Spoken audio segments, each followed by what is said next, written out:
Showing Up.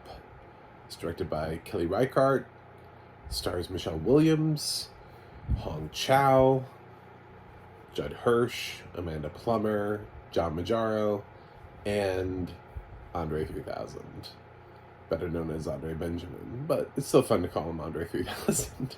So, this is an A24 release, and it does have audio description, produced by Deluxe, read by Laura Post. So, what did I think about Showing Up? Well,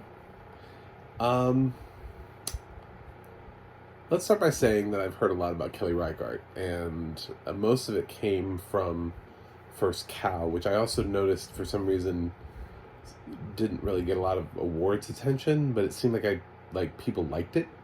I was like, what is First Cow? What is that? And I still haven't seen it. So it's just like, what a weird name for a movie. Anyway, and I didn't recognize Kelly Reichardt by name, and finally when I did the review for this movie, I was like, what else has Kelly Reichardt done? I kind of assumed when people cite the most recent film that they don't have a filmography, but that's not true, Kelly. Kelly has actually a quite recognizable filmography. I just happen to not have ever seen any of her films before. So, which is weird. I've heard of a bunch of them, but just have never gotten around to seeing any of them, like Meek's Cutoff or Wendy and Lucy. So, I'm aware that they exist. I just, I can only just see so many titles. So somehow I've managed to make this my first Kelly Reichardt film. So, what did I think? Well, maybe I'll hold out for one of the titles that's actually universally beloved. Although this does have an 85 on Metacritic, although this also feels like something that would have an 85 on Metacritic, and audiences would be like, I don't know if this is an 85 for me. It's got Michelle Williams playing an artist who is working on her upcoming art show, but also trying to deal with her friends and family. I don't know how else to describe this. Film is kind of plotless in many ways. It's just kind of like Michelle Williams existing in her space as a sculptor, and she goes through daily challenges like not having hot water. Her cat tries to murder a bird, which through a roundabout way, which I suppose is what qualifies this as a comedy. I love how people think this movie's funny. I'm like, I want to know what your sense of humor is. Please enlighten me as to what you think is humorous about, like, what is it about this film? Is there something I'm missing visually? Are they all dressed in like bizarre clothing with weird hairstyles or something? And you're just like, oh wow, I love the juxtaposition. I have no idea, but this film I would not qualify this as funny. Michelle obviously is struggling with a lot of things that most artists struggle with, which is how to do what I love and also do things like pay rent. And one of the reasons she doesn't have hot water is because her landlord is trying to punish her because she doesn't pay enough for things as it is. So anyway, she ends up taking care of this bird, so there's this damn pigeon the whole time. And by the time you get around to like where the pigeon is, the scene that's leading up to like the pigeon, like the finality of it, the reason why the pigeon is here, and like how we've all converged in this location and everybody's in one place at one time for this magical event. I was just kind of like, kind of felt like this was where it was going. I kind of felt like, it's all right, fine. I don't know. I was just underwhelmed. This film has such a talented cast that it's almost impossible to say this is anybody's best work. Like, fight me on it. Maybe Andre 3000. Maybe Andre 3000. But even Andre, I think, has done better work because he has almost nothing to do here. I only mention him because people recognize him, but he's like an art teacher who's in, I don't know, a few scenes and has a couple lines of dialogue. John Magaro has a decent amount to do. I would say his role is sort of the reason why I would question why this is a comedy, because he's obviously somebody who struggles with mental health. I don't know if it's mental illness, mental health, but I'm going to go with mental health just to play on the safe side. And he's got some issues, and people are clearly trying to look out for him as he's navigating through life. And I didn't find anything really humorous about his role so much as it was everybody was concerned about him, and he seems to have a support team around him to try to make sure that he can get through day-to-day life. You know, it's like everybody knows what's up with him, and they know sort of how to handle him and check in on him and all that kind of stuff. So while the film is not really specific about his needs, it's clear that he has them. Judd Hirsch is here. You know, I'm surprised he didn't get an Oscar nomination for this season here for 5 minutes. I thought we gave Judd Hirsch Oscar nominations for films where he's in them for 5 minutes. Isn't that a thing now? Don't we do that? Oh, maybe he will. It's this is a 2023 release, so maybe he'll surprise us all and get 2 Oscar nominations in a row. So look for Judd Hirsch to surprise in the Best Supporting Actor category this year. Anyway, after that shade, I would say he's fine. I mean, it's, again, I don't know what to say. He's in the movie. It's like, whatever. Amanda Plummer and Hong Chow contribute to the film, but it's mostly Michelle Williams. Honestly, the bird and Michelle Williams' cat are in this film than pretty much every other human in this film. I would say this is not a pro-cat film unless you have the wrong takeaway out of this situation. Although her cat does seem to kind of tame itself after it's attacked this bird. You know, after it has almost killed this bird that Michelle Williams is then stuck with trying to mend back to health. It's kind of like, well, maybe if your cat wasn't a literal predator, the cat's trying to get to the bird too. Like, it knows the bird is in another room and it can't get to it. And there are scenes where it's like scratching at the door and trying to get its paw under the door, and it's just like, I was like, I don't know, how does Kelly Reichardt feel about cats? Because I feel like this is not really. I've had cats before, by the way, so don't throw that, don't put that shit on me before. I just know that you don't put small things around cats, because I know what they do to them, and I think we all do. So, you know, yeah. So this is sort of like, well, you make that choice, and now you're stuck with it. Now you have a pigeon that is recuperating in your house. It has become a major plot point in this movie, because this movie has no plot, has no structure or anything. It's just, I have to create my art. I've got a show coming up, and then we're gonna flash around to some other things that don't really have any point or purpose, and then we'll come back around. And everything's kind of quiet. It's very indie. I think it's pretty safe to say this film owes a lot to mumblecore. Feels a lot like mumblecore didn't really ever go away, and it's still here. And Kelly Reichardt has just sort of appropriated mumblecore, even though it's not necessarily associated with Kelly as being the origin of the genre. Subgenre. I don't know what you want to call mumblecore, but a little tiny movement that we had there for a while. Kelly is absolutely doing mumblecore. This is absolutely just people who feel like did they need a script? I don't know. What is the point of this movie? What's the plot? I have no idea. And then we all come together at the end, almost like Kelly wants to be like, this is what you came for. This is what you showed up for, is this moment. And it all feels very staged and very just sort of like, aha, look at what I did.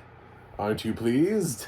And I'm like, no, not pleased. I wanted the rest of the movie to actually have point and purpose. You can't just be like, look, I introduced a bunch of characters that all converge on the same location in the last 5 minutes of the film, and then this thing happens, and isn't it beautiful?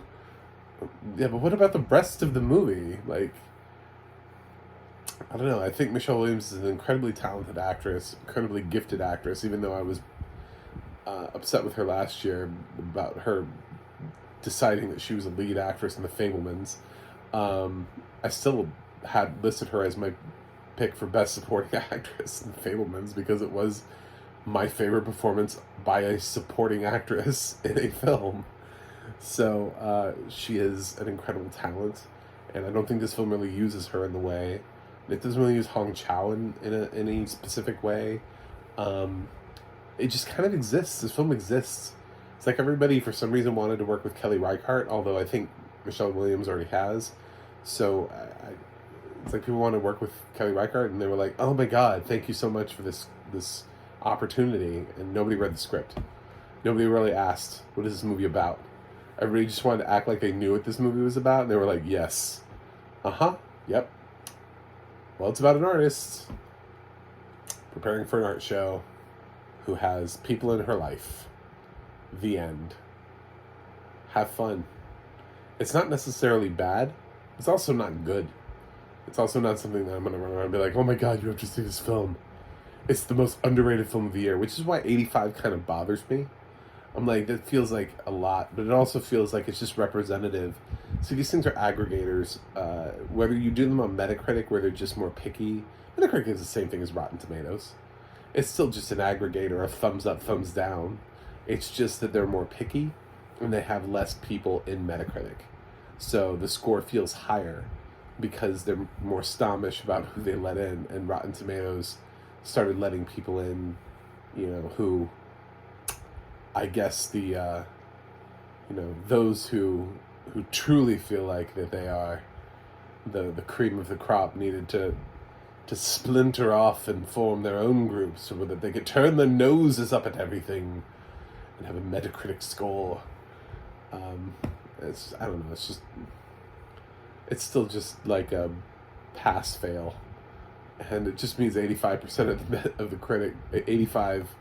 It was a score given based on like the pass-fail ratio. It doesn't necessarily mean that the score for this film that everybody wrote down was 85. They're not asking these critics to score the film on a scale of 1 to 100, and the score is 85. Something's happening. So I feel like the score is probably lower, but it's just... because I can't imagine who's really passionate about this film. I don't see this film. Nobody's been talking about it in a way that makes me think this is going to be considered for anything at the end of the year. So it just kind of came out, and people were like, yeah, it's out. It happened. Got some good reviews. All right. Thanks. Bye. And then we moved on with our lives. So I'm moving on with mine. Laura Post, good job as usual on the audio description. I think what really stands out about the audio description here is that since the film is so related to art and the sculptures that she's making, we have to have worthy audio description to let us know what these sculptures are, what they look like, what it is that she's making.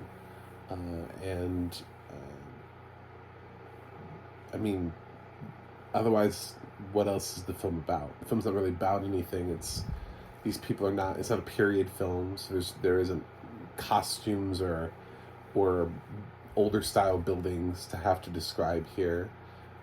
It's not really even like a wealthy area where these people live, so there's no opulence to describe. Aside from Andre 3000, the entire main cast of the film is basically all white, and Hong Chow. They're basically all white, so how much racial difference are you going to be able to describe, and cultural difference? That there really is no cultural difference, even though we have slight difference in some races here. I don't know what else you would describe other than the art. There's art featured in the film, thus describe the art.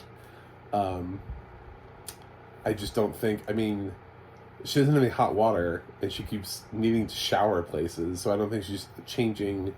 I don't think she necessarily has a ton of amazing clothes to change into. I get a feeling that these people just kind of live like poor lives. So I really don't know what else you would describe. Facial features?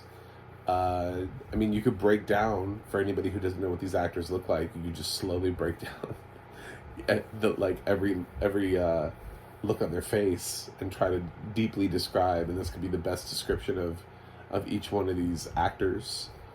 Just for as a point of reference for anybody who hasn't picked up on what these people look like from any of their previous efforts.